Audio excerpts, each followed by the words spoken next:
So let's jump right into this incredible story from Genesis 31. And trust me, we're calling this one the Breakup for a very, very good reason. It's an ancient family drama that feels like it could have happened yesterday.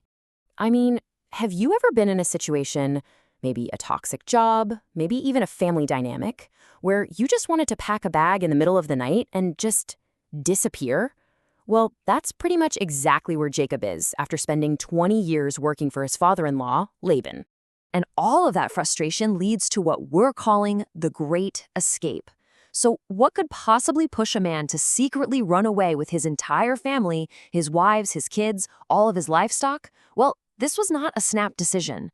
The tension had been building for years.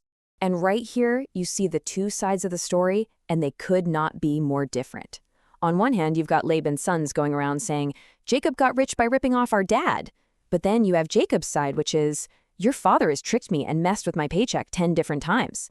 It's a total he said, they said situation, and you can just feel that the trust is completely, utterly gone. But for Jacob, this isn't just about escaping a bad work situation. He feels like he has a green light from the top. The text says that God speaks directly to him and says, it's time. Go home, and I'll be with you. And that, well, that changes everything.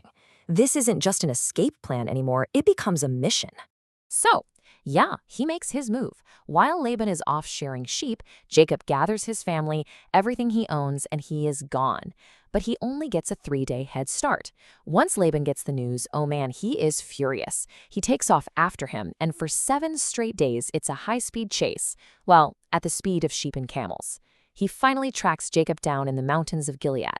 And this is where it all comes to a head. A super tense confrontation. Just picture it. 2 camps of people out in the middle of nowhere on a mountainside, both probably armed and definitely on edge. After 20 years of simmering resentment, it is all about to explode. And, you can feel the tension right here in the original text. It lays out the whole dramatic story, the secret flight, that frantic chase, and this face-to-face moment. The stage is totally set for a huge argument.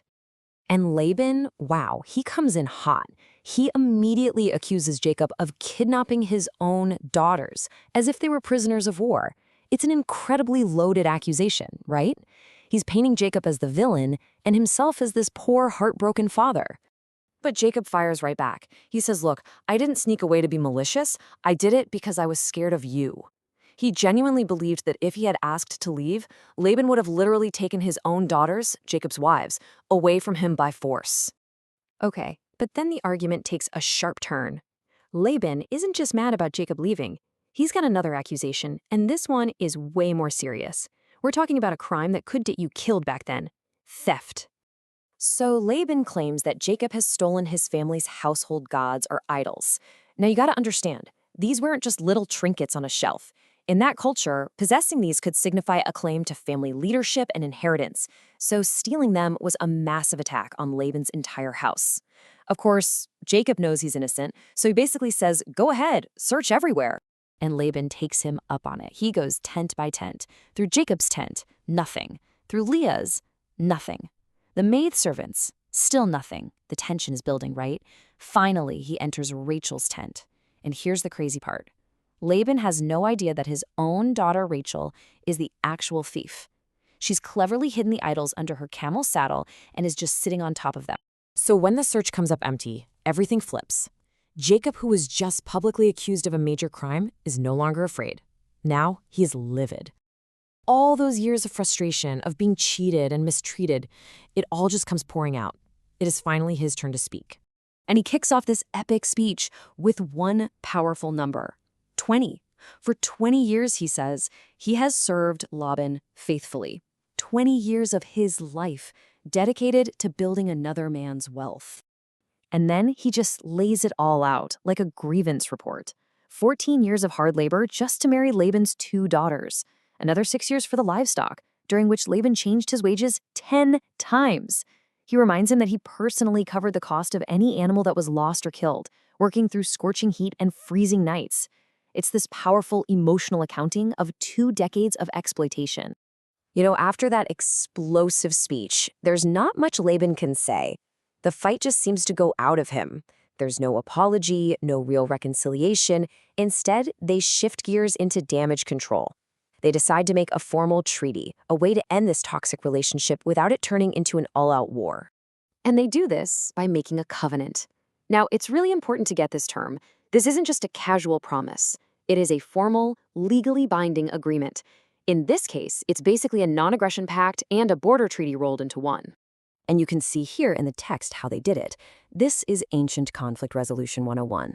They don't just shake hands, they gather a heap of stones to serve as a physical, permanent witness to their agreement. They are literally building a monument to their separation. And the terms of the treaty are crystal clear. The pile of stones marks a line in the sand. Laban will not cross it to harm Jacob, and Jacob will not cross it to harm Laban. Jacob also promises not to mistreat Laban's daughters. And finally, they essentially say, may God keep an eye on us because we clearly don't trust each other too. And that's it. That is how it all ends. There was no heartfelt reconciliation, no apology from Laban for the years of deceit, no warm embrace. Laban kisses his daughters and his grandchildren goodbye, turns around, and walks away. The relationship is over. This ancient story leaves us with a really heavy final thought. It presents a resolution that isn't happy, but it is final. And it really makes you wonder, when trust is completely shattered and a relationship is just irreparably broken, is a clean break, a hard boundary, the most realistic and peaceful outcome you can hope for?